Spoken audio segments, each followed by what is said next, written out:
Hi darlings, thank you so much for joining me on my channel today. And today I have a design team project for you from Color Rush Studios using their February kit, Whispers of Spring. So I'm doing a coordinating page to go with the page I have already done with this collection. And I am again documenting more pictures of our Disney trip. And so here I'm just going through, and you'll see that throughout this full process I am kind of creating next to this page because I do want this page to kind of coordinate. It doesn't need to be like super matchy, but I wanted it to coordinate with the page I already did, since they will be together and they will be like side by side in my 6x8 album. So here I'm just using a template I made for myself. This is the 6x8 size outside of the page protector. And so I'm cutting down this beautiful damask. I love damask. And so I knew I just eventually would use this as a background. So I'm using blue instead of the green. The green would have been a pretty option as well. And so I made a little collage of some extra photos that I had. And these photos I'm going to add to these tags on the paper. This 12x12 came with all tags, and I think this is perfect for journaling, but also for adding mini pictures. And so I had a couple of pictures of the girls having fun. I covered up some of the girls' faces for privacy. And so I will be using these for the background. These would be fun to mat in here, but also they would be fun for just creating a page maybe full of tags. And that's definitely the route that I'm going for here. Now, I fuss with this page a lot because I have 4 mini pictures. Again, I created like a little collage on a 4x6. And I printed this out at home. And so I knew I had 4 pictures. And so I thought 4 different tags plus a 5th tag to do some journaling. And you can totally do that in a 12x12. But this is 5 tags on one 6x8 definitely was pushing it. So I fuss with it a lot, just trying to see how I can get these all together on one page. Here I'm just picking out the colors that I want for the tags, and I end up cutting out more than what I'm going to use, but that's okay because I'll use the other ones in my stash, or just put those in my stash. And then I'm just trying to find out how can I arrange these so I can have all of my pictures on tags, and then also have a title, and then use some of the ephemera and embellishments. So here I am, I'm just working with that. Again, if you would have a 12x12 piece of paper, you can add all the tags and it's gonna look so good. But here I definitely had to find a way to do that. So my thoughts were I can overlap them a bit and kind of cover up some of the white spaces on the photos. I can do a grid style, or I can use all 5. Now, this is what I originally was going to go with. I was going to do 5, and one of them was going to house my my title, or it could have, it could work perfectly for also using it for journaling.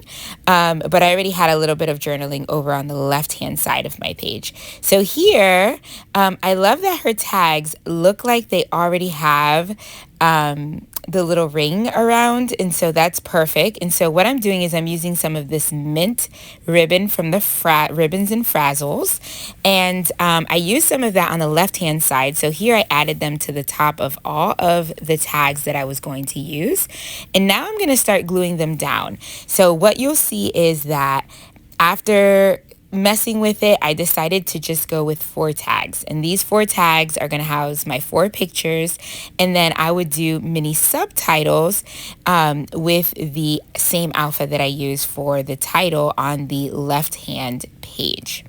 So the 2 ones that would go on the edges are going to be glued directly to the paper.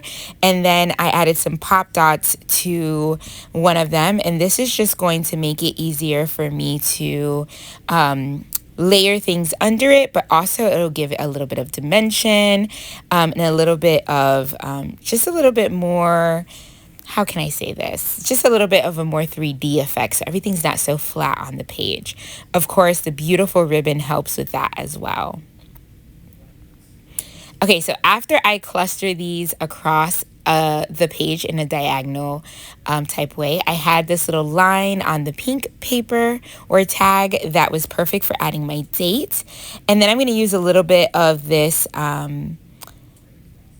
mini pom-pom. I almost forgot the name to that. And I'm going to add that all the way along the edge of one of my tags because I thought that would be cute. And just spoiler alert, I end up actually using that all the way across the bottom.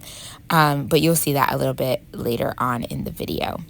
Okay, so here are all my tags and all of my photos are down. So now I am ready to embellish. So I pull out some of the butterflies and florals, and I just love how this turned out. It's kind of like a diagonal cascade from the top left to the bottom right of florals and butterflies, and then I add some of those beautiful ombre rainbow alphas, and I just think it just comes together beautifully.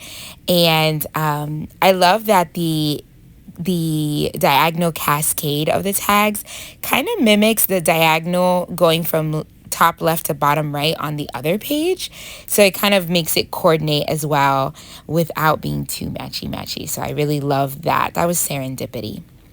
Okay, so they have these beautiful floral clusters that are perfect for kind of tucking behind your tags, and I'm just trying to use butterflies that I know will match and mimic the other side, but also I'm trying to like spread the color around and think of how would this look all together. So that is just the decisions that I'm making now. I do love that they have some of the single little flowers as well, so you can create your own clusters. And so as you guys see, I'm just adding, once I see that it makes sense to me, I'm going ahead and kind of committing to that and adding that glue and gluing down some of those pieces just to make sure that I have them where I want it. Another cool idea that I think would work beautifully with this collection is you could fussy cut out the butterflies from the papers if you wanted like different type, more scale sizing.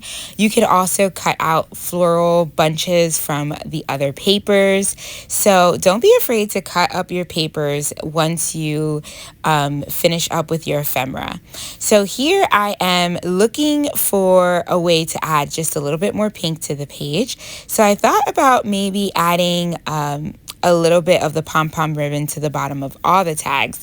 But then I end up actually going against it because I thought it would overload the page. So instead, I'm going to use the pom-pom trim as a border along the bottom of this page. So you see me take that off, and I'll grab the rest of the pom-pom trim and I'll just finish off that bottom of the page with the trim. And I actually think it looks way better, and it brings some of that pink from the top of my page down to the bottom. It just finishes it off beautifully. I love this mini pom-pom trim. It's so cute.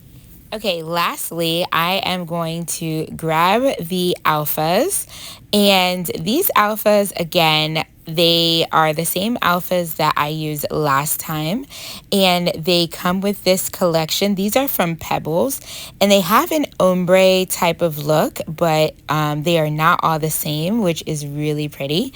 And so I'm kind of using this as mini subtitles for my tags. So on this tag, I write the word magical because what other way to describe a day at Disney. And then at the top, I was going to spell out loved it, but then it would cover up the butterfly just a little bit too much. So I decided to go with the name or with the word lovely. And that turned out really pretty. Just adding it to 2 tags just to add a little bit of word. And then so my other tag has the date, that top left pink one, and then the bottom right one says Whispers of Spring, which was already on the tag that I cut out from that 12 by 12 paper. Okay, after finishing up these titles on my little tags there, I'm going to go ahead and grab glossy accents, which I'm going to add to my flowers and to my butterflies. I really love adding this as a finishing touch, especially to flat items like die cuts, because it kind of creates a little bit of dimension on them and just makes them pop, which I really love. Then I will grab my mica stain Tim Holtz spray, and I'm just going to use the nozzle to add some splatters across the page, which will be my finishing touch, and it will also match the left hand layout as well. And then I'm going to be giving you a last look at how this turned out. If you are new here, I hope you consider subscribing. And I am going to list below in the description box my affiliate link for you to pick up this kit. And also you can save 10% with my code 10JESSA. And here's that last look. Thank you so much for joining me, you guys. God bless. Bye.